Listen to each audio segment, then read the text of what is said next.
শিক্ষামন্ত্রী চেয়ারম্যানকে আজকে পদত্যাগ করতে হবে, কোনো কথা নেই, আজকে পদত্যাগ করতে হবে আমাদেরকে। আমি যাচ্ছি এটা, উনি যদি জানেন যে 4 নম্বর প্যানেল থেকে অবৈধ, তাহলে কেন নিয়োগ করলে ওই সময় 3 নম্বর প্যানেল থেকে বাদ দিত? 4 নম্বর কাউন্সিল কেন কাউন্সিলিং হলো? 3 নম্বর থেকে স্টপ থাকতো, তারা নিত না। কাউন্সিলিং থেকে 7 নম্বর কাউন্সিলিং পর্যন্ত সমস্ত যোগ্যদের একটা লিস্ট দিতে এবং অবৈধদের আলাদা লিস্ট দিতে, এটাই আমাদের একমাত্র দাবি। এটাই আমাদের দাবি, যে করেই হোক আজকে রাত্রি 12টা বাজুক, 2টা বাজুক, 4টা বাজুক, উনাকে দিতে হবে, নাহলে নামতে পারবে না। হিম্মত নাই, উনি নামবেন আজকে। চড়া হুঁশিয়ারি দেওয়া হচ্ছে, এখানে হুঁশিয়ারি দেওয়া হচ্ছে যে চেয়ারম্যান নামতে পারবেন না। আমরা দেখতে পাচ্ছি অর্থাৎ যে বিক্ষোভটা ছিল রাস্তার মধ্যে, সেই বিক্ষোভ একদম স্কুল সার্ভিস কমিশনের সামনে চলে এসছে। যে বিক্ষোভটা সামনে ছিল সেই স্কুল সার্ভিস, কি বলবেন ভেতর থেকে বলুন, ভেতরে তো বৈঠক চলছে, আপনাদের মূল দাবি? আমাদের মূল দাবি এই আন্দোলনকে ভাঙার, ডিভাইডেশন করার গভীর ষড়যন্ত্র চলছে।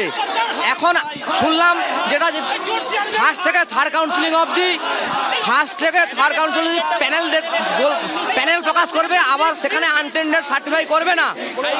এটা কি ভেতর থেকে আপনাদের বার্তা এসছে? ভেতর থেকে কি আপনারা জানতে পেরেছেন বার্তা এসছে এটা, যে প্রথম 3টে কাউন্সিলিংয়ের যারা লিস্ট তাদের প্রকাশ করবে, বাকি করবে না?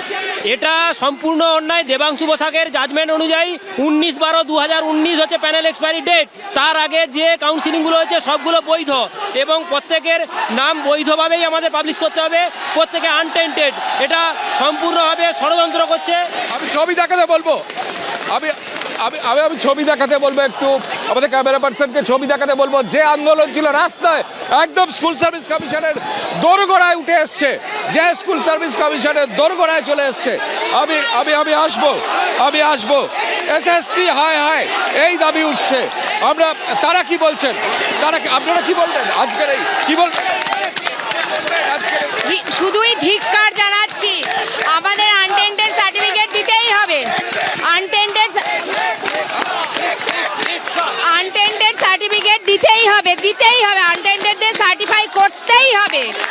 এটা এসএসসিকেই করতে হবে, শুধু সিবিআই করলে হবে না, এটা করতে হবে। না করা অবধি আমরা যাচ্ছি না।